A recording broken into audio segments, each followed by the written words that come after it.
Bom, vamos falar agora da investigação de um surto de DTA por Clostridium perfringens. Por que essa possibilidade tem que ser sempre aventada entre as nossas hipóteses? Porque esse micro-organismo é muito frequente. Então, a DTA por Clostridium perfringens está sempre nas primeiras posições entre os agentes prevalentes nos surtos de DTA. Por exemplo, nessa lista aqui, dos 5 mais frequentes nos Estados Unidos, ele está na terceira posição. Então, você sempre encontra o Clostridium perfringens na segunda, terceira, quarta posição dos agentes mais frequentes. Então, é uma DTA muito frequente. O período de incubação dessa DTA ele pode variar de 2 horas a 29 horas, mas o período de incubação médio é de 10 a 15 horas, ou seja, quando você investiga um surto de DTA, como você vê aqui, foi feito um histograma com o período de incubação apresentado pelos indivíduos envolvidos no surto. Então, você tem indivíduos que têm um período de incubação de 2 horas, foram 2 indivíduos, e tem um indivíduo que tem um período de incubação de 29 horas. Perfeito. Agora, o seu foco de atenção tem que ser para o período de incubação apresentado pela maioria dos indivíduos. E esse período de incubação foi de 10 a 15 horas. Então, isso é típico da DTA por Clostridium perfringens, um período de incubação de 10 a 15 horas. E por que eu estou enfatizando esse período de incubação? Se nós pensarmos que nos restaurantes institucionais a principal refeição servida é o almoço, esse indivíduo que almoçou ao meio-dia, às 22 horas, 10 horas da noite, ele vai começar a apresentar os sinais e sintomas. Ou seja, durante o horário de repouso do indivíduo, o indivíduo vai apresentar os sinais e sintomas da doença. Isso aí, logicamente, para o indivíduo que trabalha, compromete consideravelmente, ou seja, ele não vai trabalhar no dia seguinte porque ele apresenta sinais e sintomas que estão comprometendo as horas de repouso do indivíduo. Então, período de incubação mediano das DTAs por Clostridium perfringens é de 10 a 15 horas. E esse fato é bastante marcante quando a refeição suspeita foi o almoço, foi um dos pratos servidos no almoço dos indivíduos. Bom, em termos de sinais e sintomas, nós já vimos na patogenia dessa doença que as cólicas intestinais intensas e a diarreia aquosa serão os sinais e sintomas previsíveis nos indivíduos.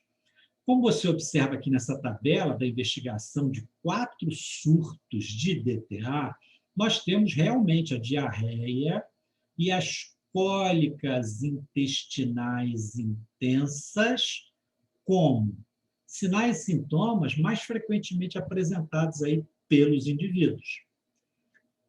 Eles só apresentarão esses sinais e sintomas? Não. Eles podem apresentar outros sinais e sintomas, reflexos da doença, decorrentes do processo inflamatório que se instala no trato digestório, etc. São sempre sinais e sintomas que acontecem com uma frequência muito baixa em relação a cólicas intestinais e diarreia aquosa. Então, você olha esse surto aí, esses 4 surtos, melhor dizendo, você tem a maioria dos indivíduos apresentando cólicas intestinais e diarreia aquosa. Pode suspeitar de um surto por Clostridium perfringens? Sim, pode suspeitar, correto? Esse tipo aí de configuração, em que cólicas intestinais e diarreia aquosa são os sinais e sintomas prevalentes, é uma configuração bem típica aí da DTA por Clostridium perfringens. O período de estado dessa doença seria de 12 a 24 horas, né? É um processo que se resolve com o sem o apesar do médico rapidamente. Esse período, 12 a 24 horas, ele pode se prolongar um pouco. Por quê? Porque essa doença, muitas vezes, compromete o período de repouso do trabalhador. Então, nós vimos, se ele almoçar ao meio-dia, 10 horas da noite, ele começa a apresentar os sinais e sintomas, ele vai ficar parte da noite e a madrugada acordado, apresentando esses sinais e sintomas. Isso, logicamente, compromete o descanso. Consequentemente, o período de estado aumenta.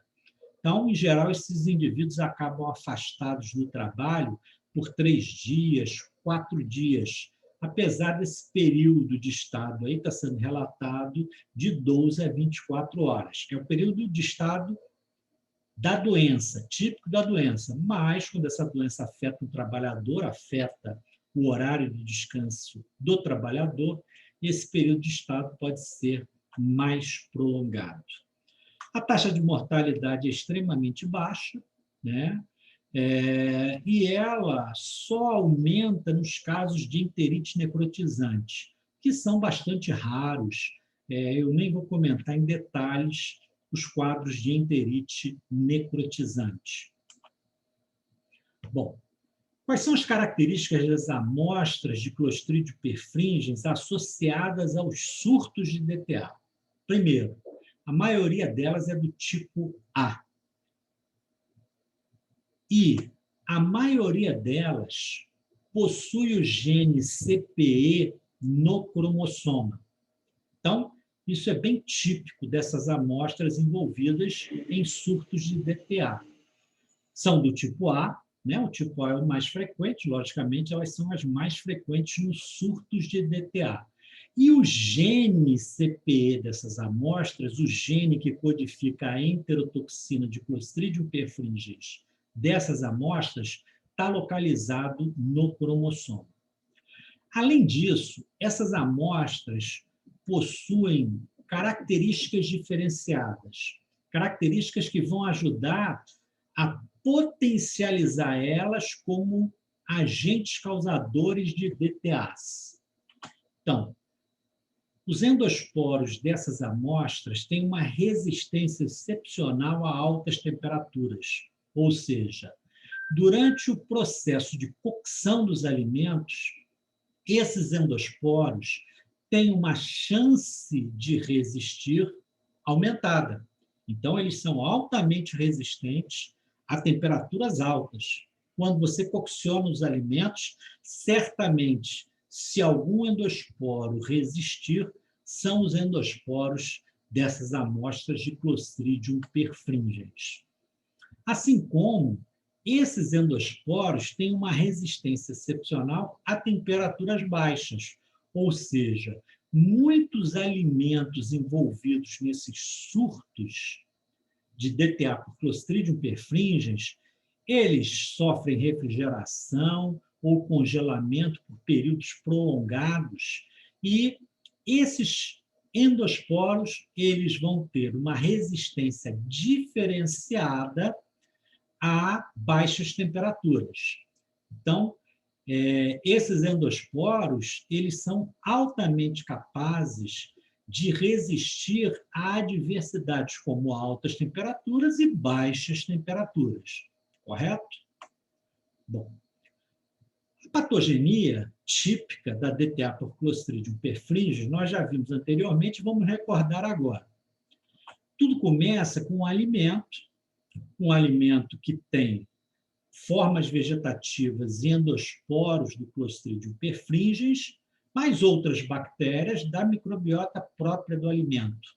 Então, anteriormente, nós falamos de uma carne assada que você tempera com vegetais secos e ou desidratados, ou seja, um tipo de ingrediente de alimentos que tem uma alta concentração de endosporos, inclusive os endosporos de Clostridium perfringens.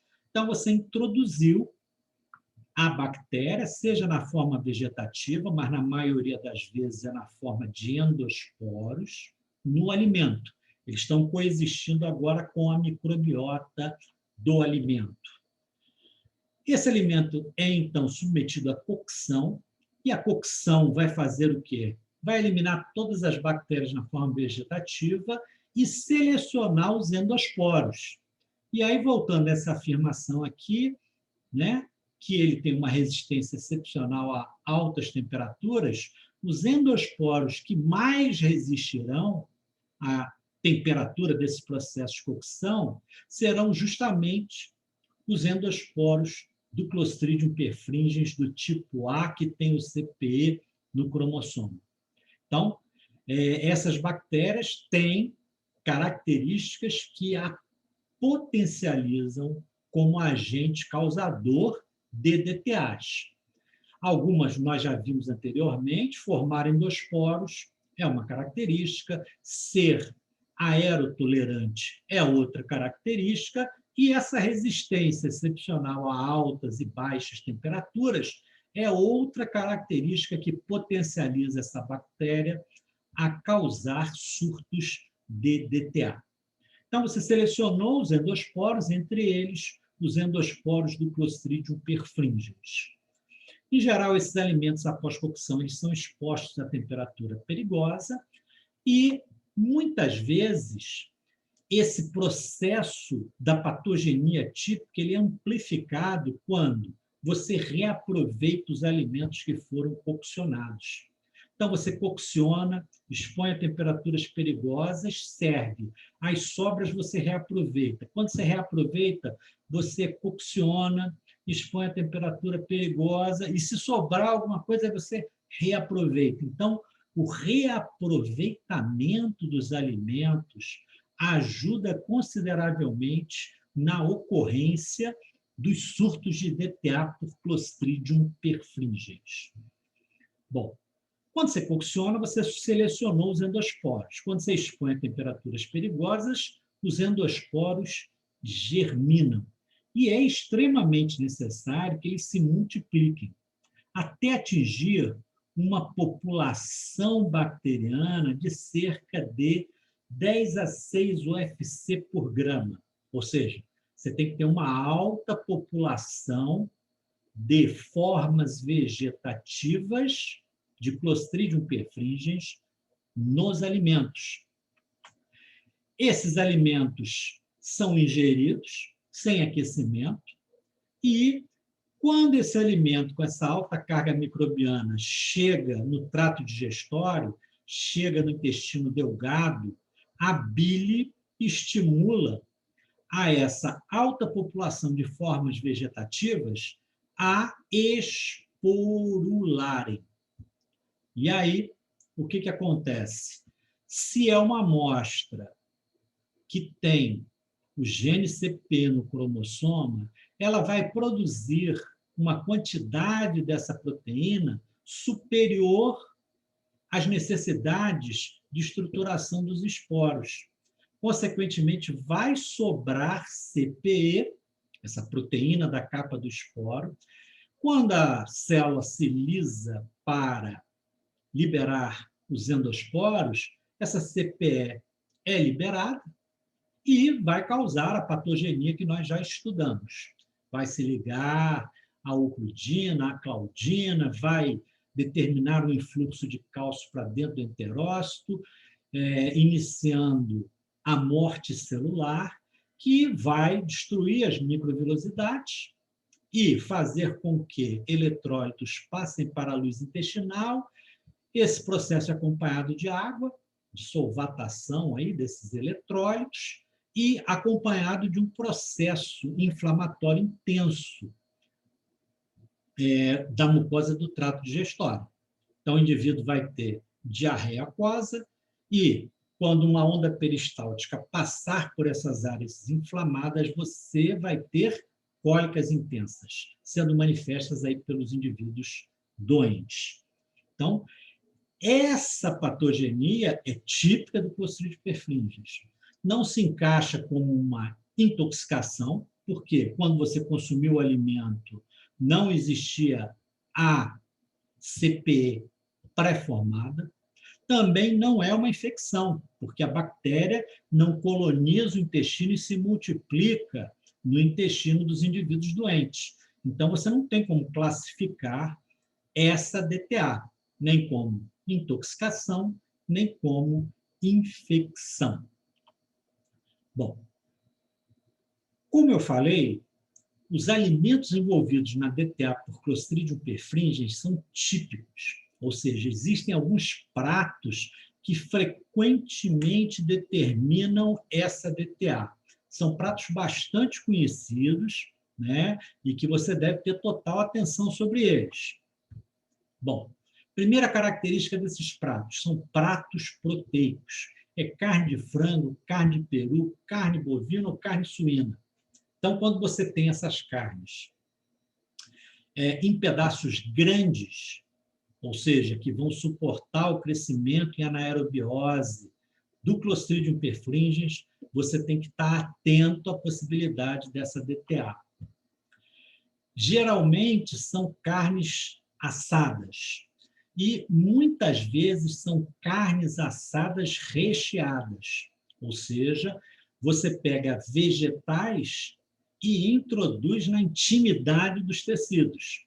Vegetais muitas vezes possuem na sua microbiota endosporos de Clostridium perfringens, oriundos lá do solo, e, consequentemente, você está colocando eles num local da carne onde existirá condições de anaerobiose para o seu desenvolvimento. Peru de Natal, geralmente são aves grandes e você injeta os temperos na intimidade dos tecidos. Animais de caça, geralmente também são animais grandes, que você tem que injetar, injetar nos tecidos os temperos, né, para que a carne fique bem saborosa. Então, você tem aí um exemplo que é comum aqui no Brasil, carne assada e carne assada recheada. As duas estão envolvidas frequentemente em surtos de DTAs aqui no Brasil. Eu citei anteriormente que em restaurantes institucionais, equivocadamente, as pessoas, muitas vezes, preparam a carne assada antecipadamente, no dia anterior, para no dia em que você vai servir esse alimento, você tenha ela fria para poder fatiar. Então, antes de servir, você fatia e faz um aquecimento muito brando desse alimento. Não dá para aquecer as fatias sem, né, quebrar essas fatias todas, o que vai comprometer quando você servir, né, esse alimento. Então, geralmente, você aquece o molho, coloca sobre a carne, tenta fazer um aquecimento que não é suficiente para eliminar as bactérias na forma vegetativa, principalmente que estão aonde? No interior dessa peça de carne. Nem preciso explicar, né? No caso desse alimento,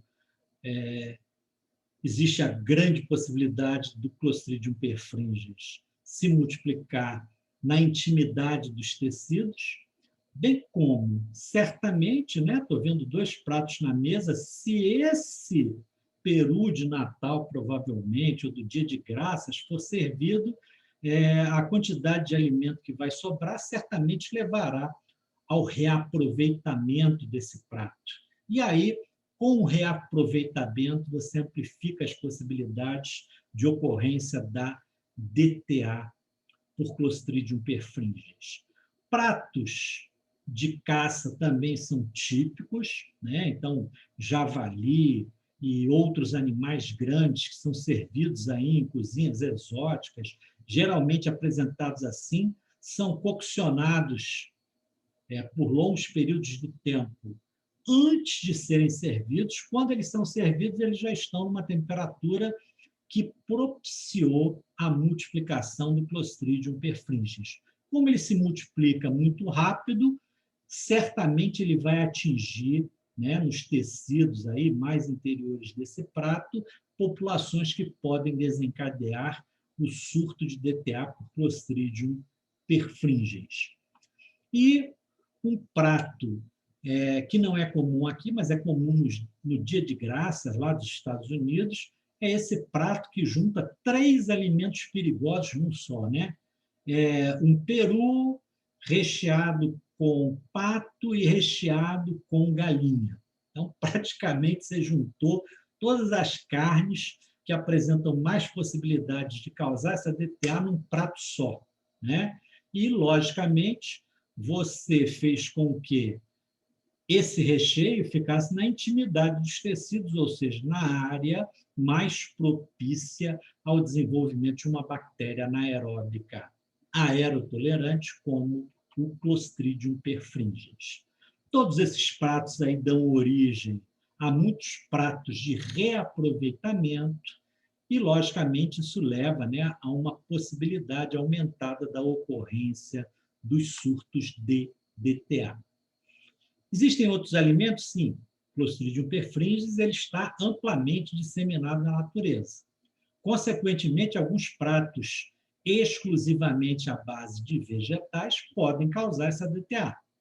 Então, sopas, né, feitas com vegetais podem causar essa DTA, desde que você siga sempre aquela sequência de eventos, né? Aquece para selecionar os endosporos, deixa os endosporos se multiplicar, faz um breve aquecimento para não matar as formas vegetativas e serve o alimento.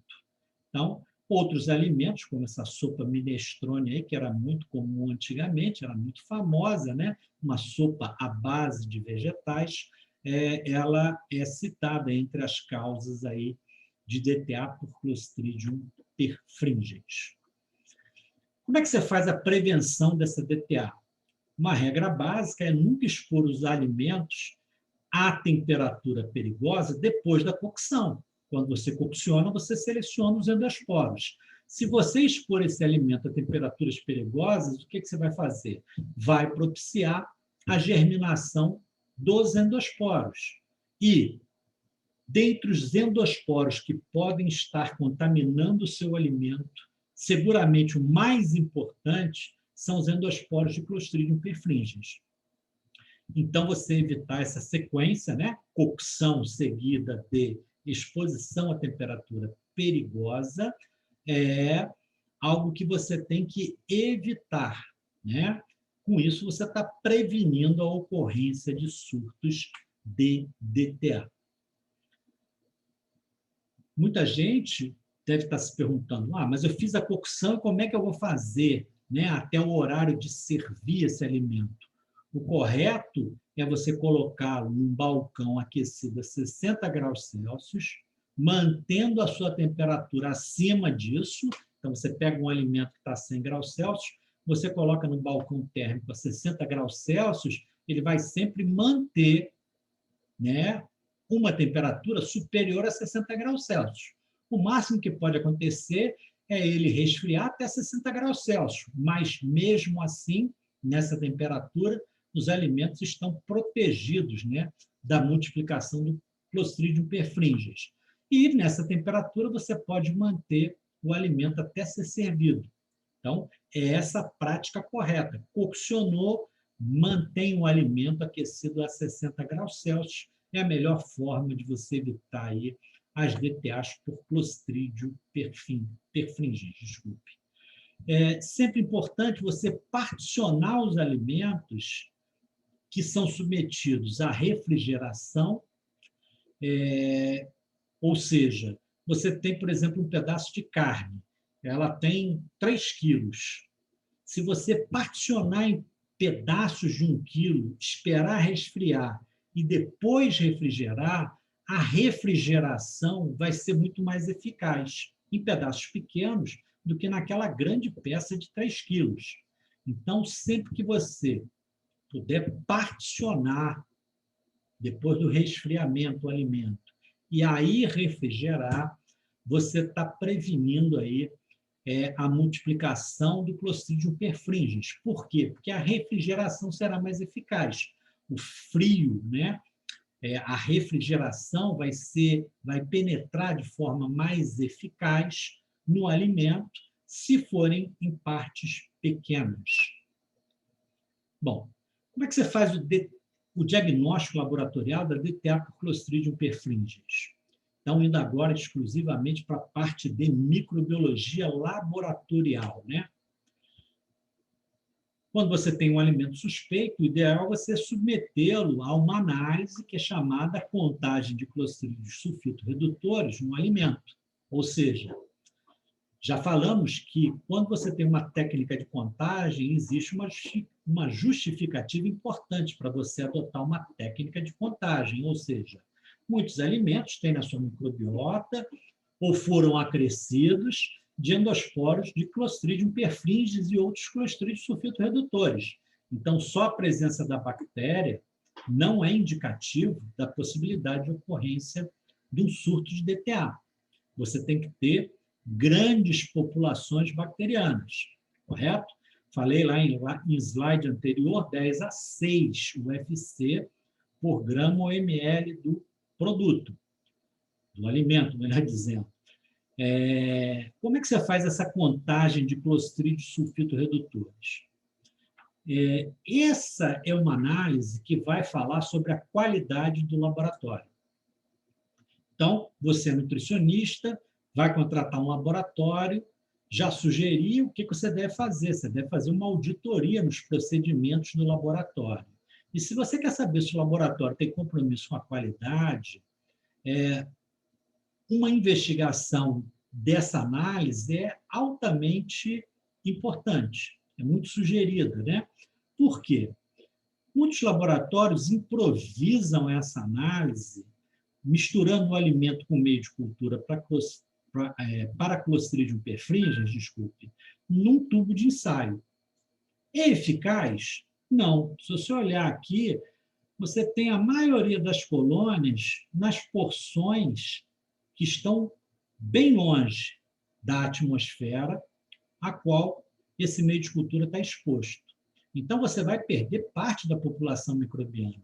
É recomendável você fazer uma análise em que você quer contar anaeróbios sem utilizar um meio, né? O meio que eu falo é um recurso, né, que proteja os anaeróbios da presença de oxigênio? Lógico que não. O meio de cultura pode ser adequado, mas as condições de cultivo são inadequadas. Você tem que utilizar uma condição de cultivo específica para bactérias anaeróbicas. Qual é o recurso mais básico que você deve exigir? A jarra de anaerobiose. A jarra de anaerobiose tem suas deficiências, mas é um recurso muito mais eficaz no isolamento de bactérias anaeróbicas que esse tubo em que você distribui o meio com camada alta. Essa é uma improvisação não aceitável, correto? Então, você vai fazer uma contagem de clostrídeos sulfito-redutores no meio de cultura, pegar essas placas e incubar essas placas dentro de uma jarra de anaerobiose. Qual é o meio de cultura mais frequentemente utilizado? É o agar-TSC. T de triptose, né? É a base dos nutrientes desse meio de cultura. Ciclocerina é um antibiótico, ou seja, esse meio é seletivo.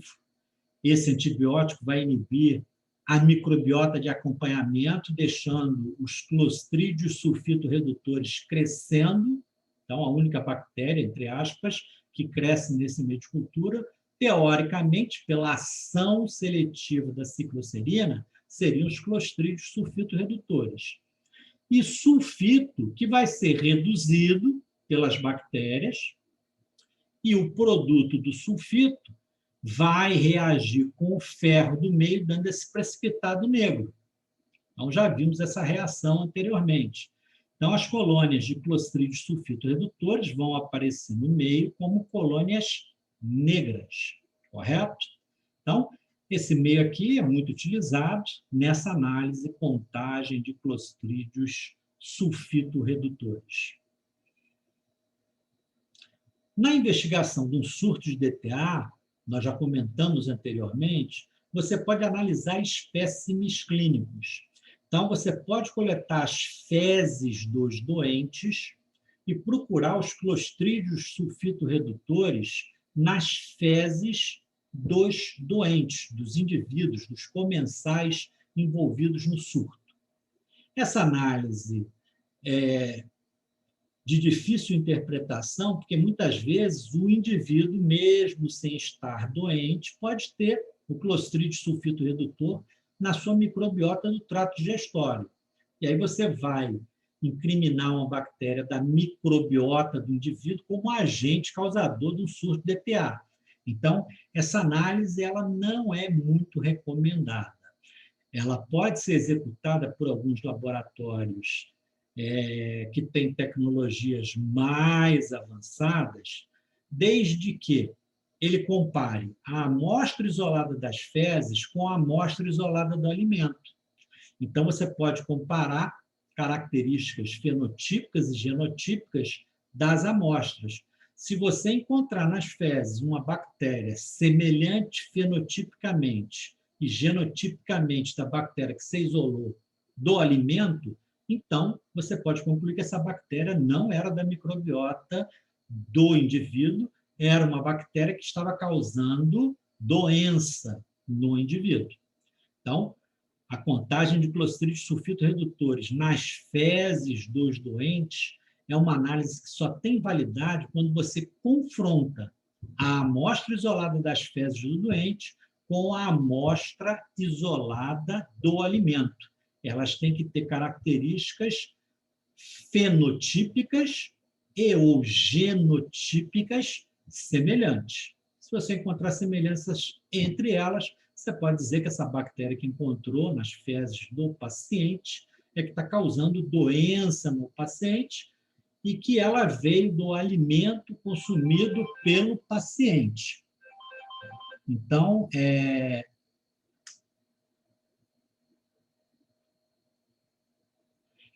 importante que você, desculpe, mas acidentes acontecem, né?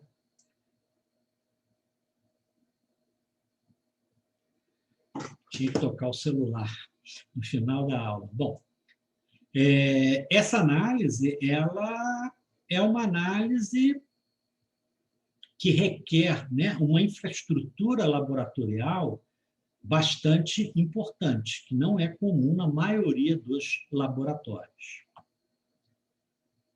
O recurso que hoje em dia é mais utilizado é você fazer a pesquisa da CPE nas fezes dos pacientes. Então, esse recurso é realizado, existem kits que detectam a CPE.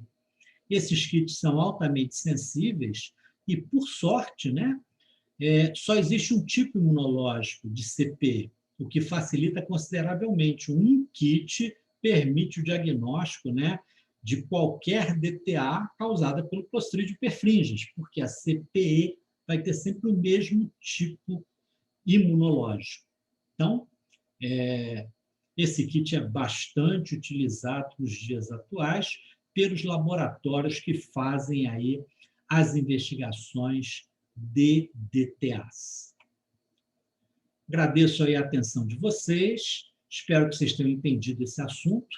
Essa DTA é bastante complexa, exige muita atenção no seu estudo e, como eu sempre recomendo, não deixe de fazer os exercícios sobre esse assunto, bem como, se você tiver alguma dúvida, compareça ao estudo sincrônico, que eu terei maior prazer em esclarecer essa dúvida. Muito obrigado novamente pela paciência de vocês.